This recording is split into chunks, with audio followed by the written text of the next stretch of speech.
Sir మీ పేరండి? నా పేరు కృష్ణప్రసాద్ అండి. కృష్ణప్రసాద్ గారు ఏం చేస్తుంటారండి? నేను ప్రస్తుతానికి ఖాళీ. ఒకప్పుడు వ్యాపారం ఉండేది నాకు. వ్యాపారం. ఎట్లా ఉందండి? 7 నెలలు అవుతుంది టీడీపీ ప్రభుత్వం అంటే కూటమి ప్రభుత్వం వచ్చి. బాగుంది. ఇంతవరకు ఏదన్నా ఒక సమస్యకి అర్జీ పెట్టుకుంటే అది బుట్ట తాకలయ్యేది. కానీ ఇప్పుడు దానికి స్వతర పరిష్కారం చూపిస్తున్నారు. సామాన్యుడికి ఇంతకన్నా కావాల్సింది ఏమి అక్కర్లేదు. ఏదో చేయాలని అక్కర్లేదు. సమస్య ఉంది, చెప్పాము, దాన్ని పరిష్కారం చేస్తే చాలు. మా కోరిక అది. మాకు అలా జరుగుతుంది. ఎలా ఉంది ముఖ్యమంత్రి గారి పరిపాలన అంటే ఏం చెప్తారు? బాగుంది. ఇప్పుడు ఇంతవరకు ఇప్పటికి కంపేర్ చేసుకుంటే 7 నెలల్లో మరి ఇంతవరకు ఈ ప్రజలు ఎందుకు వేశారు ఆ పార్టీలు ఓటు అనేది నాకు డౌట్ వచ్చింది. ఇప్పుడు బాగుంది, పరిపాలన బాగుంది, అడ్మినిస్ట్రేషన్ బాగుంది. లోకేష్ గారి వర్కింగ్ ఎలా ఉంది? బాగుంది. అందరి వర్కింగ్ బాగుంది. Even not only Lokesh, everybody hard work చేస్తున్నారు. మరి డెవలప్ అవుతుందంటారా ఆంధ్ర ఈసారి? అవుతుందండి. కనపడుతుంది కదా మీకు 7 ఏళ్లలో తేడా కనపడుతుంది కదా. వాళ్ళకు ఒక చిన్న అర్జీ ఇచ్చాము, దానికి వాళ్ళ ప్రజావేదిక ప్రజా దర్బార్ను పెట్టి దానికి సత్వర పరిష్కారం చేస్తున్నారు మంత్రులు. కానీ ఇదంతా చేయడానికి అడ్మినిస్ట్రేషన్ ఎవరు? లోకేష్ గారు, చంద్రబాబు నాయుడు గారు. It's enough. గతంలో ఇట్లా ఉండేది కదా, మనకి ఏదైనా సమస్య వస్తే అర్జీ పెట్టుకోవడం. వెళ్ళాలి అంటే దానికి మధ్యలో పైరువీలు, ఆ పైరువీల దగ్గరే బుట్ట దాఖలైపోయాయి. ఇప్పుడు అలా లేదు కదా. అది ఇప్పుడు ఎవరైనా వచ్చి కలవచ్చు. సామాన్యుడికి అందుబాటులో ఉన్న ప్రభుత్వం. ఎందుకంటే నేనేం చెప్పలేను. పేరండి? నా పేరు చిటీల రామమోహనరావు. సార్ ఏంటి సార్, ఇప్పుడు దావోస్ పర్యటనకి వెళ్ళారు ముఖ్యమంత్రి గారు. పెట్టుబడులు వస్తాయి అంటారు ఆంధ్రాకి, డెవలప్ అవుతుంది అంటారు ఈసారైనా? ఖచ్చితంగా, అందులో సందేహమే లేదు. ఎందుకంటే మంచి సబ్జెక్ట్ ఉన్న నాయకుడు నారా లోకేష్ బాబు, అందులో సందేహమే లేదు. గతంలో ఏదేదో విమర్శించేవారు, ఇప్పుడు విమర్శించడం నోళ్ళన్నీ మూతపడిపోతున్నాయి. ఎందుకంటే ఆయన కృషి, ఆయన మాట్లాడి తీరు. ఎందుకంటే ఏదైనా మనకు మంచి జరగాలంటే మనం అదే నోరు మంచిది అవుతుంది ఊరు మంచిది అవుతుంది అంటారు.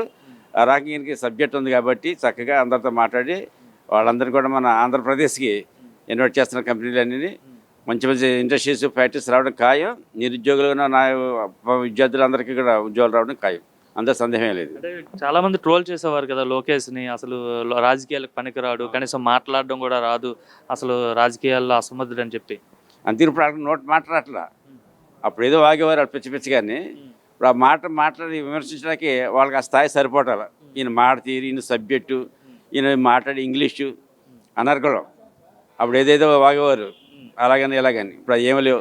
చక్కటి అనుభవంతో నిజంగా తండ్రికి తగ్గ తనయుడు చంద్రబాబు నాయుడు గారి ఆధ్వర్యంలో ఎంత అద్భుతంగా జరుగుతుందో, లోకేష్ బాబు వల్ల అద్భుతమైన కంపెనీలు రావడం అందరికీ చాలా నమ్మకంగా ఉంది. ముఖ్యంగా ఉద్యోగాలు ఎదురు చూస్తున్న నిరుద్యోగులు మాత్రం చాలా ఆశతో ఉన్నారు.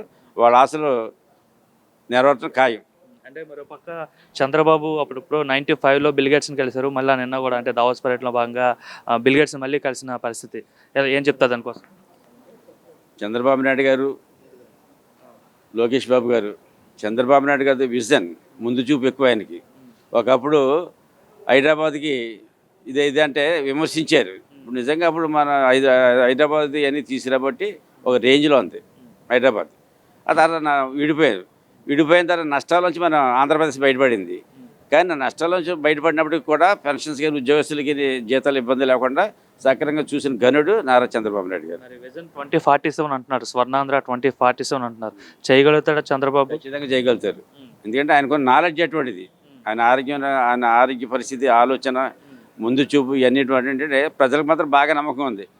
మన గెలవడం ముఖ్యంగా మహిళలు, ఎవరు నమ్మినా నమ్మకపోయినా మహిళల్లో మాత్రం మంచి మార్పు వచ్చింది. అనవసరంగా మనం నమ్మి వైసీపీకి ఓటేసి మోసపోయాం, మళ్ళీ అలా జరగకూడదని ఉద్దేశం అలా చేశారు. అలాగే చదువుకున్న వాళ్ళు, ఉద్యోగాలు ఎదురుస్తున్న నిరుద్యోగులు ఏంటి, ఉద్యోగస్తులు మాత్రం నిజంగా వాళ్ళకి జ్ఞానోదయం అయింది.